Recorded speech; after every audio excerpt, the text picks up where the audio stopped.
Bonjour, je m'appelle Clément Deleuze, je suis responsable de secteur sur la Beauce, chez Parmentine. Nous sommes chez Marc Petit. Marc, si tu veux présenter ton exploitation. Donc je suis producteur depuis une quinzaine d'années de pommes de terre pour Parmentine. Je fais une vingtaine d'hectares de pommes de terre, moitié polyvalente et moitié chair ferme. D'accord. Voilà. Quelles ont été les particularités de ce début de campagne là, en pommes de terre, Marc?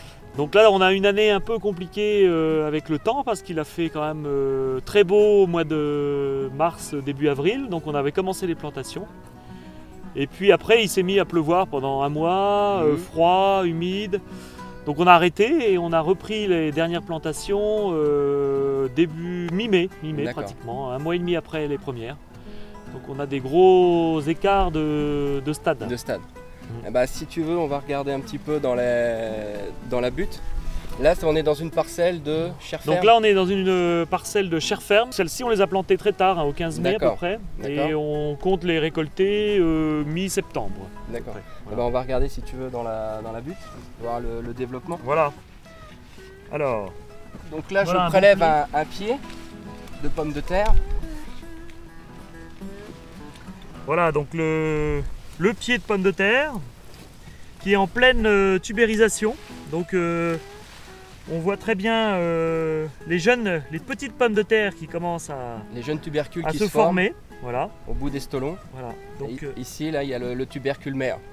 Voilà. Donc on a une belle végétation, hein, et puis on voit qu'il y a plusieurs tiges, donc ça c'est très bien. Et au bout de ces tiges, il y a quand même une bonne quinzaine de pommes de terre en formation. Donc a priori, ça devrait être assez correct. Voilà.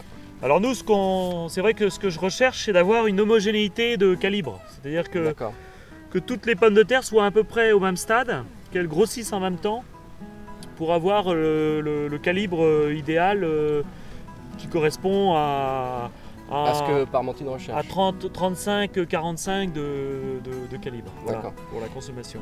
Ok. Et quels sont les moyens que tu utilises pour justement essayer d'avoir un calibre le plus régulier possible?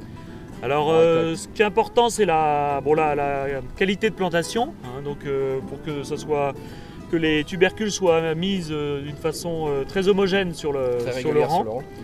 Et puis après, il faut que soit la nature nous donne de l'eau, soit on irrigue pour que la plante se développe d'une façon homogène et qu'il n'y ait pas de stress, que ce soit à cause de la chaleur, à cause de la sécheresse. Voilà. Et moins il y a de stress, plus la régularité sera bonne. Alors le deuxième problème danger de l'année, c'est à cause de l'humidité d'avoir des maladies sur le feuillage. Parce qu'on a des temps humides comme on a eu au printemps, c'est un temps qui favorise le développement du mildiou. Ouais. Et le mildiou, c'est un champignon qui brûle complètement le feuillage, comme tu connais. Ouais. Et là, ça peut être très embêtant pour le développement de la plante. Oui. Donc on essaye d'une façon raisonnée quand même de protéger avec des fongicides. Voilà, en parlant de techniques raisonnées, est-ce que tu peux nous parler de l'outil d'aide à la décision que tu utilises? Oui, alors le mildiou, il y a un logiciel qui s'appelle Mileos. Donc c'est un logiciel informatique qui, en fonction des températures, de l'hygrométrie, des irrigations, qui nous donne la pression qu'il peut y avoir dans l'atmosphère de cette maladie. Ouais. Alors on a une station météo qu'on partage à plusieurs producteurs qui est à 2 km d'ici. Voilà.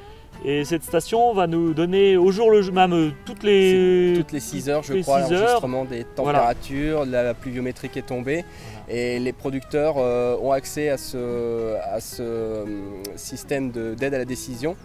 Et ils peuvent revoir la pression de la maladie. Voilà. Sur la parcelle. Voilà. Et en fonction des résultats que nous donne le logiciel, on intervient pour faire un fongicide ou on n'intervient pas. Donc en conditions très favorables où il fait beau, où le temps est sec, en général il y a peu de pression. Et là on peut pendant 15 jours, 3 semaines ne pas traiter. Et puis en ce moment c'est vrai qu'on a plutôt une protection assez régulière tous les 8-10 jours pour essayer de bien protéger la parcelle. Ouais. Et donc c'est vraiment très raisonné. Oui, tout à fait. Voilà. Bon, merci Marc. C'est avec plaisir.